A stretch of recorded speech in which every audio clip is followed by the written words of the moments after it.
Friends, welcome to my YouTube channel. तो कैसे हो आप लोग? उम्मीद करती हूँ कि आप सभी लोग स्वस्थ होंगे। और इस समय का मौसम तो जानते हो बहुत गंदा चल रहा है, बहुत ज़्यादा चिपचिप वाला गर्मी होता है। तो बाहर के खाने पीने से बचें, बीमारियों से स्वस्थ रहें और अपनी तैयारी को जारी रखें, ठीक है। तो जैसे कि हमारी एसएससी की PYQ सीरीज़ चल रही है, तो मैं तो उसी से रिलेटेड आज हमारी नेक्स्ट क्लास है। कैसी लग रही है आपको PYQ सीरीज़? आप प्लीज़ कमेंट सेक्शन में बताया करो। देखिए, आपका एक कमेंट ही हमारे लिए एक मोटिवेशन होता है, ठीक है। और अगर कोई चीज़ नहीं समझ में आती, कुछ चीज़ें फॉल्ट है, तो वो भी आप मुझे कमेंट सेक्शन में बताओ, मैं भी उसको सुधारने की कोशिश करूँगी, ठीक है। तो चलिए बिना टाइम वेस्ट किए हुए चलिए स्टार्ट करते हैं। तो कल का हमने क्वेश्चन नंबर 10 तक कर लिया था। कल मैं क्लास नहीं डाल पाई थी, कुछ इशू था, इसी की वजह से। और उसी से रिलेटेड आज हमारी नेक्स्ट क्लास है, ठीक है। क्वेश्चन नंबर फर्स्ट मैंने क्वेश्चन नंबर 10 तक करवा दिया था। क्वेश्चन नंबर 11 से आज हमारी अगली क्लास है, ठीक है। क्वेश्चन नंबर 11, गतिविधि पर आधारित प्रारंभिक वैदिक अर्थव्यवस्था मुख्य रूप से मतलब किस पर डिपेंड है? प्रारंभिक वैदिक अर्थव्यवस्था मुख्य रूप से गतिविधि पर आधारित, मतलब ये बस यहाँ से है डाइवर्शन, यहाँ से प्रारंभिक मतलब द ईयरली वैदिक इकोनॉमी वॉज प्राइमरी बेस्ड, मतलब जो वैदिक पीरियड था उसकी इकोनॉमी किस पे बेस्ड थी? देहाती पे, कृषि पे, लौह या अयस्क का खनन या व्यापार पर, किस पे थी? तो ये थी तो वयस्क पे नहीं, देहाती पे। अब मैं इसको पहले बताती हूँ क्या होता है। अब ये पहले जानो वैदिक काल।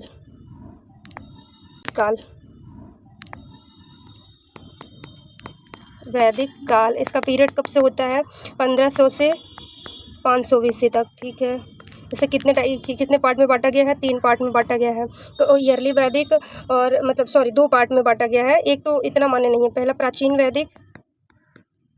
प्राचीन वैदिक काल। अब शॉर्ट फॉर्म में लिखूंगी, अब इतना आप समझदार हो। आधुनिक वैदिक काल, ठीक है। इसका पीरियड कब से रहता है? टाइम पीरियड ये है 1500 से 1000 BC, और ये 1000 से 600 BC, ठीक। अब इसके और आधुनिक जैसे ऋग्वेद, इसके अंदर कौन आता है? ऋग्वेद।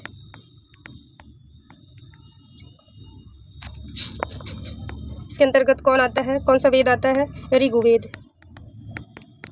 ऋग्वेद आता है। इसके अंतर्गत कौन आता है? यजुर्वेद, सामवेद, अथर्ववेद। इसके अंदर क्या आता है? पूजा पाठ, यज्ञ, ठीक है। संगीत, टोना टोटका। और इसके अंदर मंत्र 10 खंड हैं। इसके 10 खंड है, 108 श्लोक, 1028 श्लोक है। सॉरी, ऋग्वेद को पढ़ने इसको स्टडी करने वाला क्या कहलाता है? होत्र या होत्री, ठीक है। और क्या बता सकते हैं? इसके बाद आता है ब्राह्मण वेद। अब इसमें एक होता है, मैंने कल आपको बताया था, जीवन के 4 मूल मंत्र। तो क्या क्या है? सबसे पहले क्या होगा?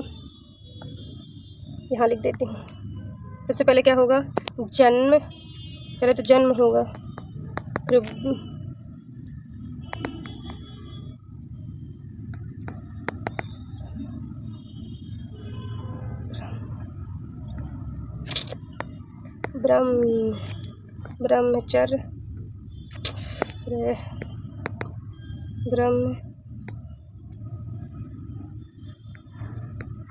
ब्रह्मचर्य। उसके बाद आएगा गृहस्थ। इसके बाद आएगा वानप्रस्थ, फिर आएगा सन्यास, ठीक। फिर क्या आएगा? सन्यास, करेक्ट। इसके अंतर्गत ये आएगा, ठीक। और क्या मैंने बताई थी? इसे होत्री बता दिए। इसके अंतर्गत 10 खंड आते हैं, 1028 वो आते हैं। इस क्वेश्चन क्या पूछ रहा है? प्रारंभिक वैदिक अर्थव्यवस्था मुख्य रूप से प्रारंभिक वैदिक अर्थव्यवस्था किस पे आधारित थी? कृषि पे, लौह अयस्क या खनन व्यापार पर, या देहाती जैसे एक पेस्टोरल देहाती पर थोड़ी होगी, एग्रीकल्चर पर ना डिपेंड थी। प्राग वैदिक इतिहास काल किस पर डिपेंड था? तो ये तो कृषि पर ना डिपेंड था। किस पर डिपेंड था? कृषि पे। दिख रहा आप लोगों को? कृषि पे। अगला क्वेश्चन है, भगवान महावीर को मोक्ष कहाँ प्राप्त हुई थी? कहाँ प्राप्त हुआ था भगवान महावीर को मोक्ष कहाँ प्राप्त हुआ था? तो ये हुआ था पावापुरी में। कहाँ हुआ था?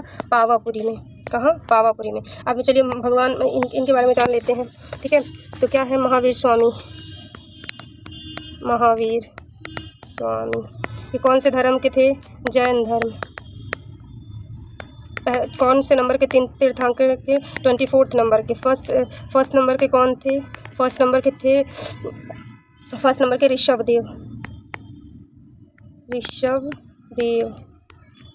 ऋषभदेव। और फिर 23 नंबर के कौन से थे? 23 नंबर के थे पारसनाथ। इनके ही नाम पर झारखंड में पारस के नाथ की चोटी जो है, जो मतलब इनके पारसनाथ के नाम पे चोटी है, वो बौद्धों के लिए गुफाएं बनाई गई है, तो इन्हीं के नाम पर है। लिख भी देती हूँ, इनके नाम पर एक झारखंड में चोटी है, पर्वत का नाम है। ठीक है, पर्वत। ठीक, ये महावीर स्वामी थे। इनका जन्म कब हुआ था? महावीर स्वामी का जन्म और मृत्यु दोनों लिख देती हूँ। जन्म हुआ था 540 BC में और मृत्यु हुई थी 468 BC में। अब ये मत पूछना कि ये ज़्यादा ये कम, क्योंकि BC में आपको पता है कि हम पीछे जाते हैं ना कि आगे जाते हैं, वो AD में आगे आते हैं। ठीक है, और इनके जन्म का वो क्या है? बुल। संकेत क्या है? बुल। ठीक है, और इन्होंने गृह त्याग कितने वर्ष में किया था? गृह त्याग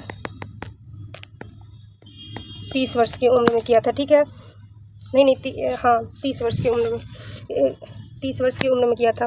और इनके फादर कौन थे? Father, mother, wife, daughter. ठीक, फादर जो भगवान बुद्ध का बचपन का नाम था, वो इनके फादर का नाम सिद्धार्थ। मदर कौन थी? त्रिशला। क्या नाम था? त्रिशला। इनकी पत्नी कौन थी? यशोदा। और भगवान बुद्ध की यशोधरा। भगवान बुद्ध की कौन थी? यशोधरा। डॉटर कौन थी? प्रियदर्शी। दामाद कौन था? जमाली।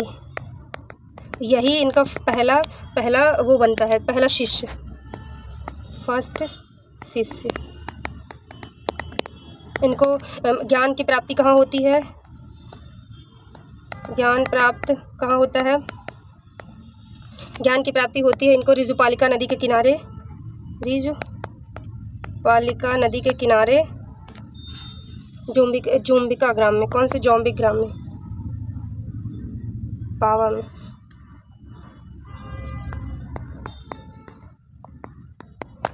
जोम्बिका ग्राम। प्रथम उपदेश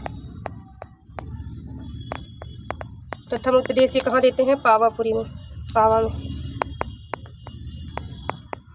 पावापुरी में नहीं, पावापुरी में तो इनका वो हुआ था ना, इनको मोक्ष की प्राप्ति हुई थी। सॉरी, श्रावस्ती गोखर। अरे ठीक, क्या हो जाता है? दामाद जमाली। ठीक। अब और इनके बारे में क्या जान लो? ये इन्होंने 3 रत्न दिए थे। KFC का फुल फॉर्म क्या है? सम्यक ज्ञान, सम्यक फेथ, सम्यक कर्तव्य। KFC, ज्ञान, फेथ और का वर्क। ठीक, और कि जो सब कुछ जो सब कुछ जानता है, मतलब एक तरह से जैन धर्म के बारे में जो सब कुछ जानता है, उसे क्या नाम देते हैं? सब कुछ जानने वाले को केवल देव कहते हैं।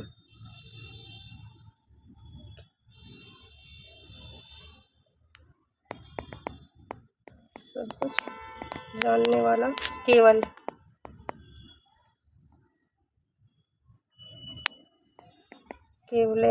केवल इन, ठीक। फिर इनके मृत्यु के बाद हीनयान महायान में दो मतलब सॉरी हीनयान कहते हैं, स्थूल बाहु भद्रबाहु में ये दो पार्ट में डिवाइड हो जाते हैं। स्थूल बाहु और यहीं रहते हैं, और स्थूल बाहु कर्नाटक साइड चले तो भद्रबाहु यहीं रहते हैं। आगे जाके स्थूल बाहु बहुत कम विकसित हुआ और भद्रबाहु बहुत ज़्यादा विकसित हो गया, ठीक है।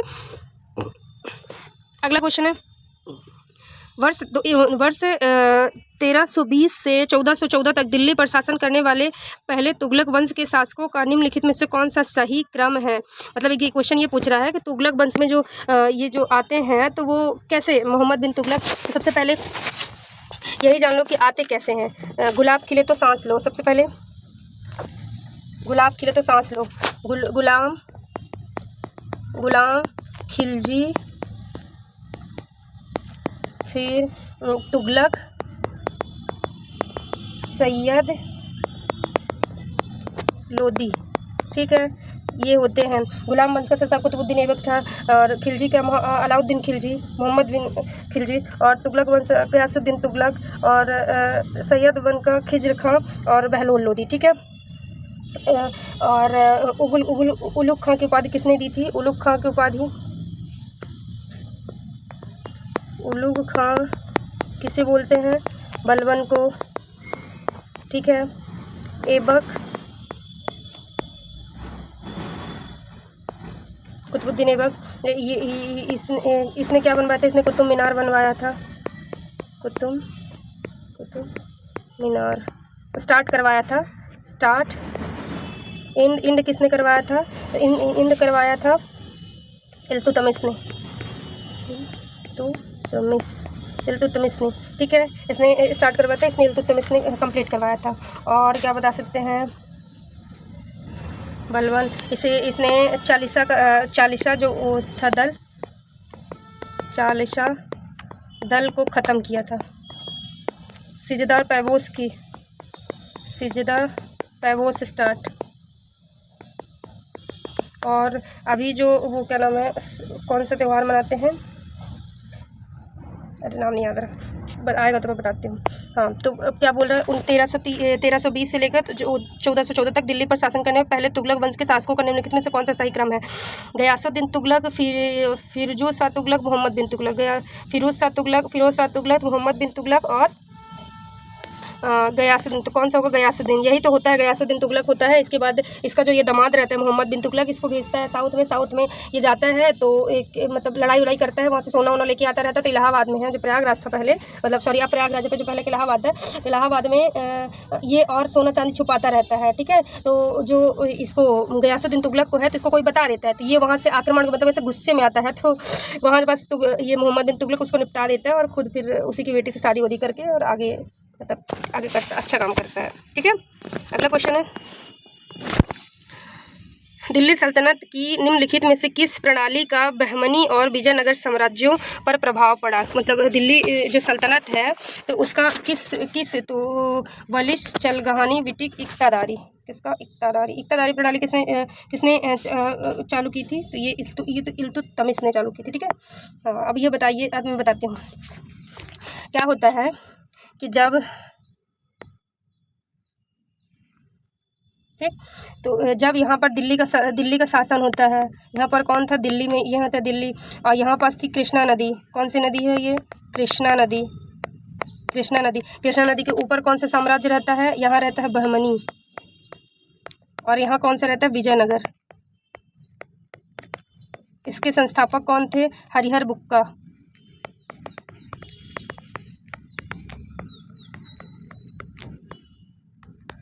हरिहर बुक्का ने कब की थी? 1336 एडी में,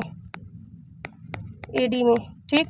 और बहमनी इसकी स्थापना किसने की थी? तो अलाउद्दीन हसन बहमान ने,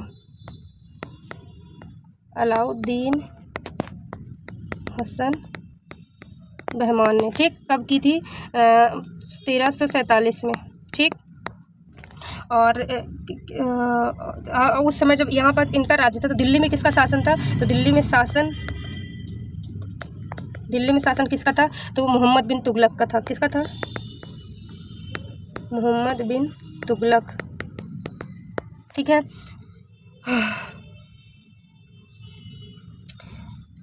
क्वेश्चन क्या पूछा था? दिल्ली सल्तनत ने निम्नलिखित में से किस प्रणाली का बहमनी और विजयनगर साम्राज्यों पर प्रभाव पड़ा? वालिस का कि चहलगानी का, बिटिकाची का, इक्तादारी का? तो किसका? इक्तादारी का।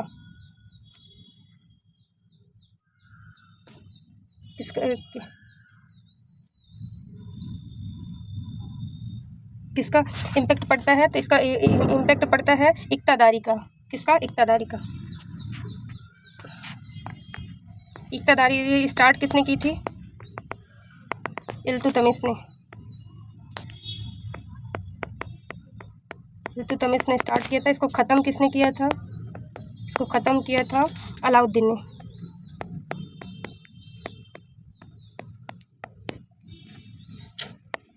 किसने ख़त्म किया था?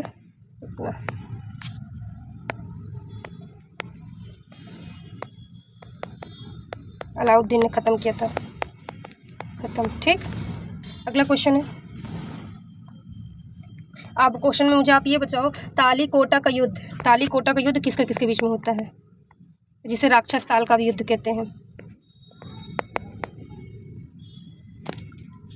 तालीकोटा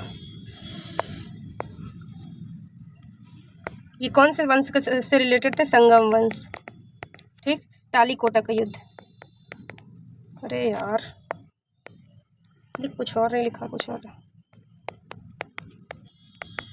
तालीकोटा युद्ध। आप मुझे कमेंट सेक्शन में ये बताओ किसके किसके बीच में हुआ था। ठीक है, अगले क्वेश्चन है। पादप कोशिका में मौजूद उस कोशिकांग की पहचान करें जो पशु कोशिका में नहीं है। क्या पूछा है? नहीं है, मतलब ऐसा कौन सा ऑर्गन है जो पशु कोशिका में नहीं है और केवल मतलब ह्यूमन सेल में है? सबसे पहले तो ये बताओ वो मतलब मैंने आपको कल या परसों की क्लास में मैंने बताया था पादप सेल और इसमें दोनों में डिफरेंस क्या है। ठीक है, तो मैंने बताया था ना आपको कि इन दोनों में क्या डिफरेंस है, आप मुझे वो बताओ। ठीक है, हाँ चलो कोई नहीं बताती हूँ। तो क्या होता है पादप, और ये एक होता है पादप कोशिका, एक होता है जंतु। ये फिर नहीं चल रहा। एक होता है पादप कोशिका, एक होता है जंतु कोशिका। ठीक है, तो पादप कोशिका में कोशिका भित्ति पाई जाती है और जंतु कोशिका में कोशिका भित्ति नहीं पाई जाती है। पादप कोशिका में प्लांट सेल, एनिमल सेल। ठीक, अब ऐसे मैं शॉर्ट में लिखूंगी। ठीक, इसमें cell wall present, cell wall not present. ठीक, सेल वॉल नहीं प्रेजेंट होता, इसमें प्रेजेंट होता है। और ये किस में पाते थे? ये बैक्टीरिया वायरस फंगस में पाया जाता है और ये ऑल सेल में पाया जाता है। ठीक है, ये किसका बना होता है? प्रोटीन प्लस पेप्टीन, और ये कुछ काइटिन कुछ सेल्यूलोज की बनी होती है। ठीक है, ये तो सारी चीज़ें मैं पढ़ा चुकी हूँ। अब एक्स्ट्रा फैक्ट्स ये है जो प्लास्टिड। तो पहला क्वेश्चन क्या पूछा है कि पादप कोशिका में मौजूद उस कोशिकांग की पहचान करो जो पशु कोशिका, मतलब ऐसा कौन सा चीज़ है जो प्लांट कोशिका में पाई जाती है और एनिमल सेल में नहीं पाई जाती, तो वो होता है प्लास्टिड। ये तो मैंने आपको बहुत बार बताया। ठीक है, अब मैं ये बताती हूँ प्लास्टिड क्या होता है। ठीक है, प्लास्टिड होता क्या है? ये होता है ये मैंने 3 टाइप का होता है। इसे किचन हाउस ऑफ सेल कहते हैं। किचन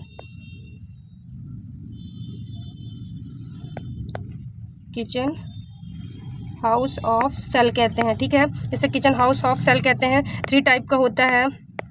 पहला है क्लोरोप्लास्ट,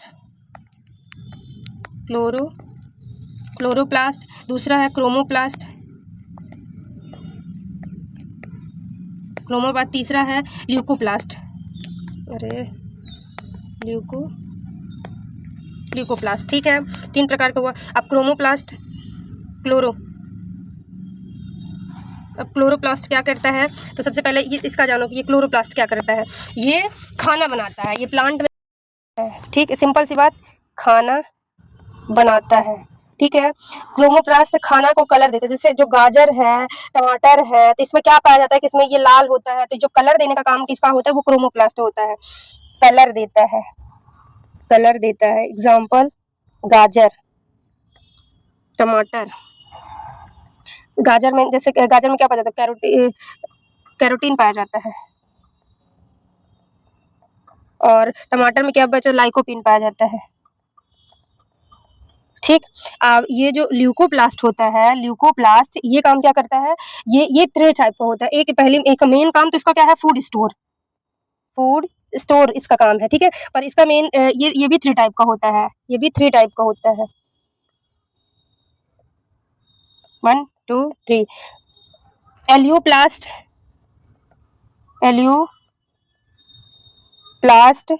फिर है एनिलोप्लास्ट,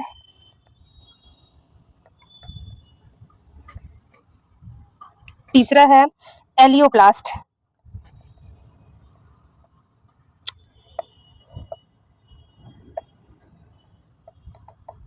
इलियोप्लास्ट ये काम क्या करता है, ये फैट का स्टोर करता है। तीनों स्टोर ही करते हैं, पर तीनों अलग अलग। ये फैट स्टोर, अरे चला गया, ये फैट स्टोर, ये प्रोटीन का स्टोर करता है। ये क्या करता है, protein store, fat store, fat store, ठीक। और ये कार्ब,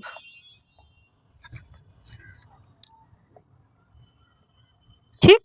ये याद रखना प्लास्टिक के बारे में। प्लास्टिक कितने टाइप का होता है, 3 टाइप का, क्लोरोप्लास्ट, क्रोमोप्लास्ट, ल्यूकोप्लास्ट। क्लोरोप्लास्ट क्या करता है, खाना बनाता है। क्रोमोप्लास्ट कलर देता है, किसी भी मतलब जैसे पालक हरा क्यों होता है, गाजर लाल क्यों होता है, टमाटर लाल क्यों होता है, मिर्ची में भी लाइकोपीन पाया जाता है। तो ये इसी के कारण मतलब एक जो लाल वाल होता है, जो एक रेड होता है, कुछ ग्रीन होते हैं, ये इसी के कारण होता है, ठीक है।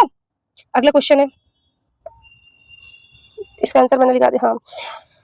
भारत की जनगणना 2011 के अनुसार भारत में तीसरी सबसे बड़ी बोली जाने वाली भाषा कौन सी है।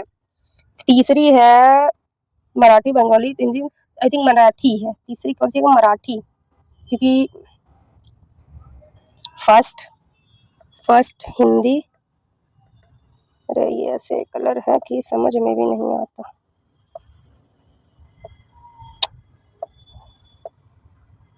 ओ गॉड,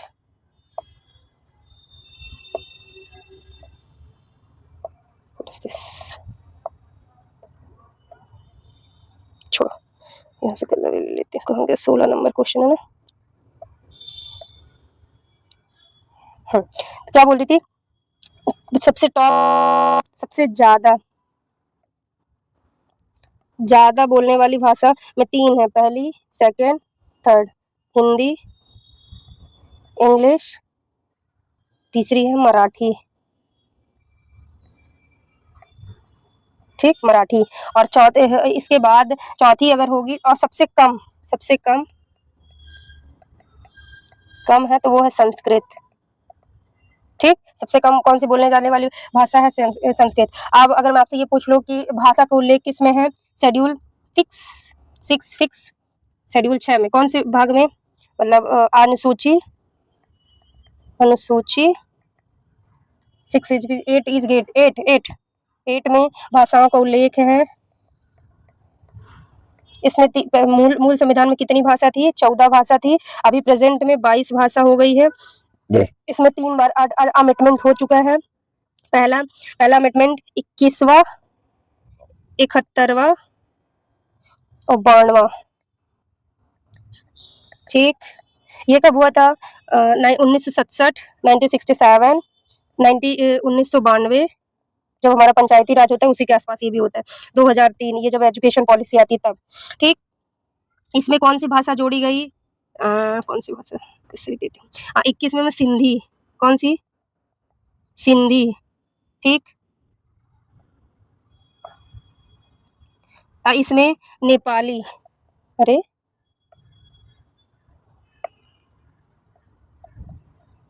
नेपाली,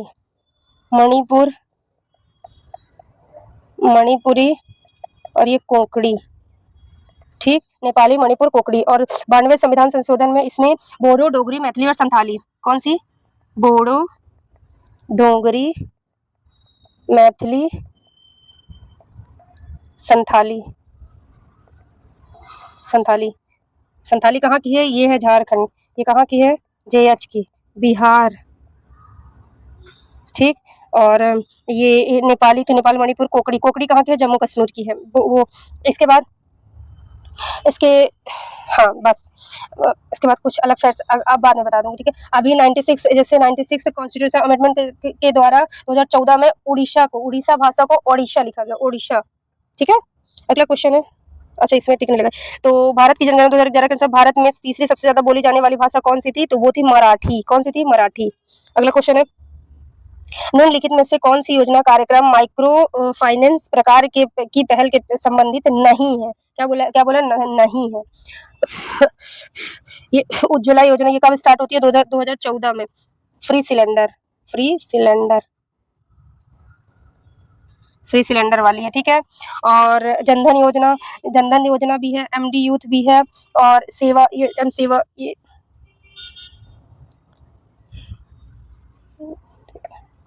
यही नहीं है, बाकी है।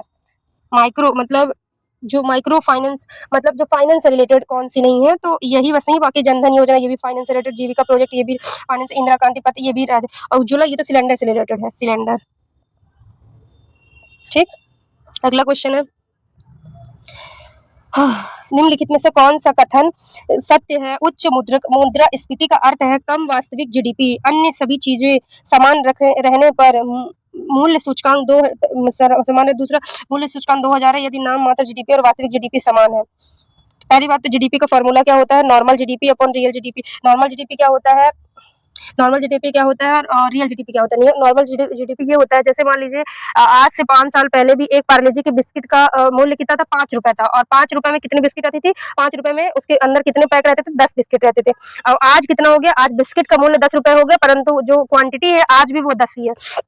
तो इसको क्या बोलते हैं? मतलब जीडीपी तो बढ़ गई, परंतु उसकी क्वांटिटी में कोई चेंजेस नहीं हुआ, तो इसी को बोलते हैं मुद्रास्फीति। क्या बोलते हैं? मुद्रास्फीति, ठीक है, मुद्रास्फीति।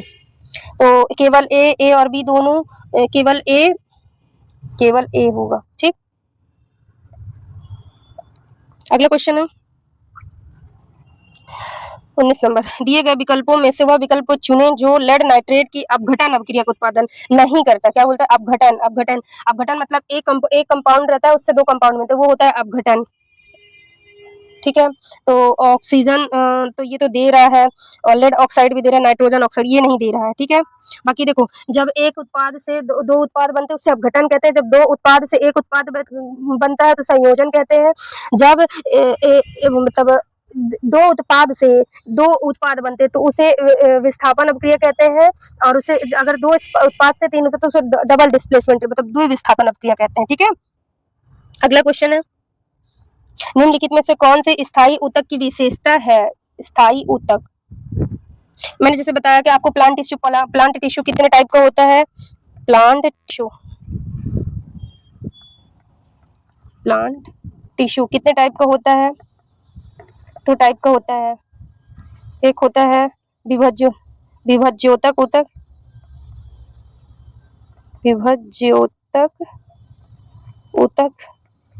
एक होता है स्थायी ऊतक, ठीक। इस एक होता है विभज्योतक, एक इसमें विभज्योतक ऊतक में इसमें सेल डिवीजन होता है, इसमें सेल डिवीजन होता है। इसमें वैक्यूल एब्सेंट होता है,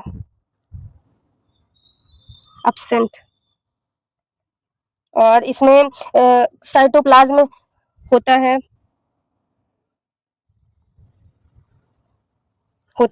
स्थायी ऊतक में ये डेड सेल होती है, इसे डेड सेल भी कहते हैं, ठीक है।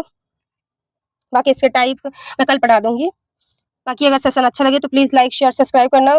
बाकी देखो 10 क्वेश्चन 10 ही रहते हैं, बाकी उससे रिलेटेड जितने भी फैक्ट्स हैं इसलिए मैं ऐड ऑन कर देती हूँ ताकि आसपास की भी चीजें आप लोगों के साथ कवर होती रहे। बाकी कैसा सेशन लगा प्लीज लाइक शेयर सब्सक्राइब करके मुझे बताना, और प्लीज थोड़ा सपोर्ट करिए। थैंक यू, मिलते हैं कल। Thank you. Welcome to Study with Arpana. Don't forget to like, share it with your friends, and subscribe to our channel. Press the bell icon for watching.